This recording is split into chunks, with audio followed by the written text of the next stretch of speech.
10 Minutes with Barb and Ron. I'm Ron Rogers with OCALI, and boy, do I have Barb is going to introduce a whole exciting new topic, one that, you know what, it may keep resurfacing because it's such a hot topic right now. And Barb, go ahead and introduce that, if you would. All right. Hey, everyone, Barb Gentili Green. So we have talked about this in different ways over the 40. Can you believe that, Ron? 40 episodes. I think this is episode 41 that we are doing. So we are kind of bringing back a topic that you may have heard us talk about before. And so Ron and I have done a lot of, professional learning around UDL. And one of the things we always seem to hear is, but what does it look like? What does UDL look like? And so we want to rework that a little bit and say, you know what?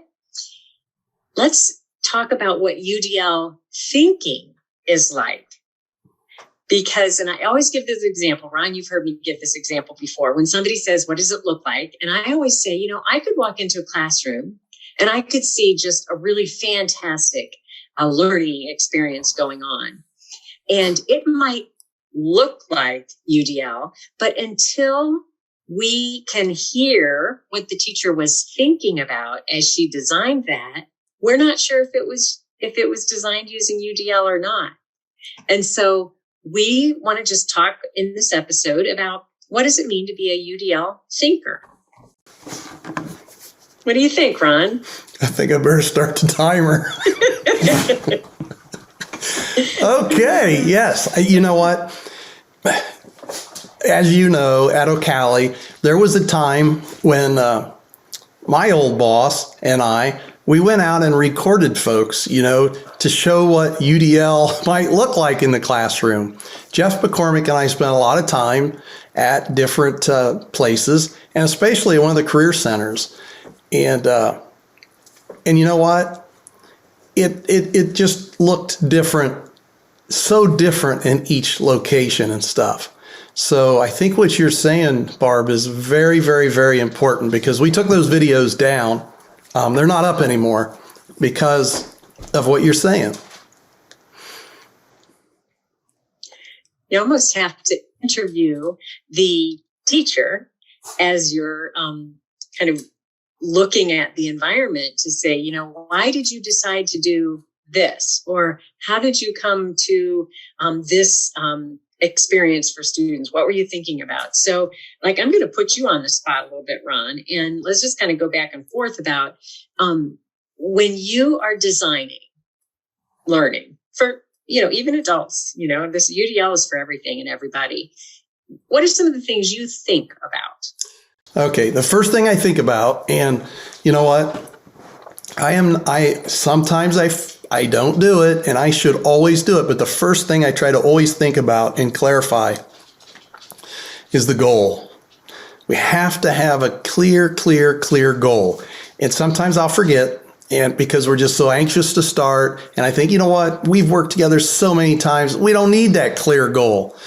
But then we find ourselves hours into something and we're still just not there. Where if we just started with a clear goal and went down through our steps, I think we always are fine when we do those things. It's kind of like, Barb, boot the computer fresh before we get on Zoom, and we don't always do it, although we know it's best practice, so clear goal. That's my first one.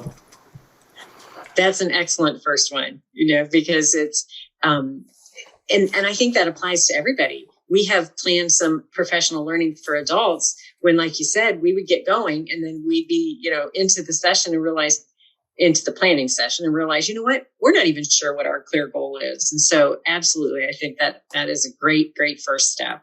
And so one of the things I always think about is because we want engagement, we want our learners to be really interested and engaged.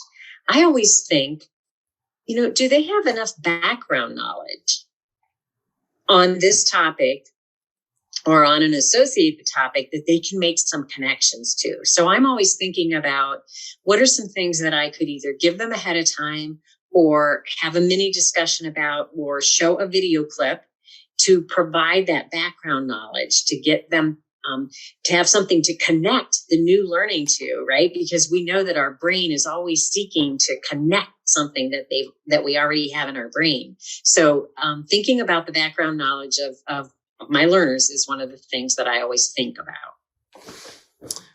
So, if this is going to be a unit and if it's important enough to teach, I'm wondering if we couldn't sometimes get a speaker to come in and help with the background knowledge a little bit.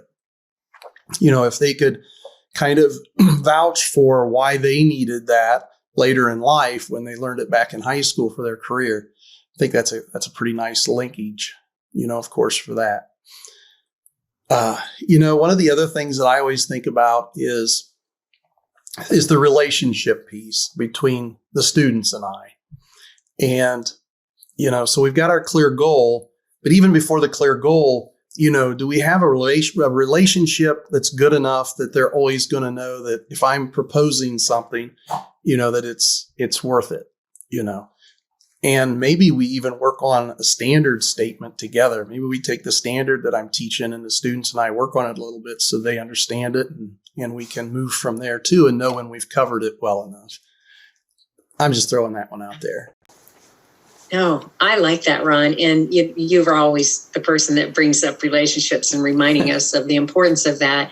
And I think that one of the goals of UDL and creating expert learners is also to create a very inclusive learning environment. And so we want to have a space where our learners are willing to take some risks and try some things, even though it might not go really well. And so that relationship is critical to having this safe environment so that they can try some things, get some feedback, and try again. So I think that relationship is what builds that environment so that they can take those risks.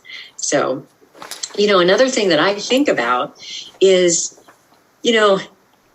people learn in different ways. They might take in information in different ways. So another thing that I think about after we have that crystal clear goal is what are a variety of ways that we can present that information so that I'm sure anybody will get excited about and can learn it. So I always try to think of at least two ways and usually more. So perhaps I'll show a visual way of presenting the information. It could be in pictures. It could be in diagrams. Perhaps I use a video to show it. I'm also going to talk about it because sometimes there are learners who really need somebody to explain it to them. So I'm going to plan a way that I could talk about it. I might also then plan a way for students to engage in it with their hands-on, maybe a sorting activity where they're putting some of the concepts together that they think, or some timelines that go along with some key events in our social studies unit.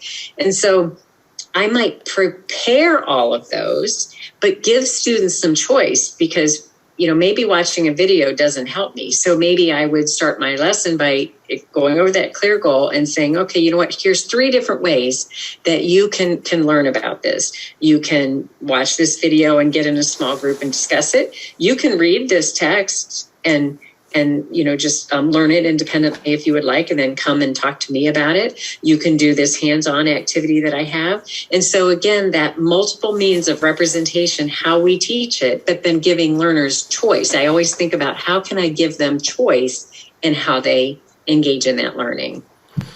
Well, I'm going to jump right off of what you're having them do, and I'm going to move to assessment. So, as I think about the assessment for what you just had them working on, I think I would probably help put them into some groups and have each group decide how would you like to display what you've learned. And I would suggest something that's kind of interesting that a lot of students have never got to do, but how about make your own game board? Come up with a strategic name and create a board that's basically a game, and you can make some cards, or you can have dice. I mean, however you want to make it, but maybe that, or you could do a video, or you can do whatever you'd like. But a game board would be one of my suggestions, and I'd have the materials there for them because I don't think many kids have ever made a game board, or high school students. They like that too. Yeah, I'd be in one of those groups that's never done that before. So I want to make sure I'm working with somebody who's done that before so that I kind of can learn from them. Or they can Google it.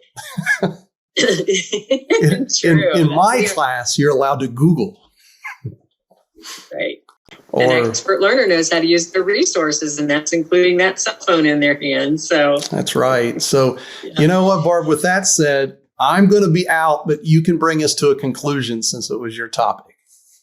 All right. Well, Ron, you and I are both facilitators in UDL chat, which is just an international Twitter chat, #UDL chat. And this is a topic of one of our upcoming chats and will have already happened by the time folks hear this video. So I would encourage everybody to get on and search, UDL chat and kind of look for some of the other ways that people think about UDL. There's so many people that jump on that chat and have great ideas. And so if you want to extend your thinking about UDL thinking, jump on that UDL chat. And with that, Barb is out. Bye.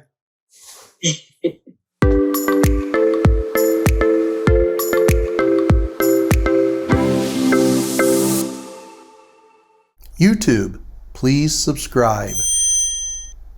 Like, comment, and share.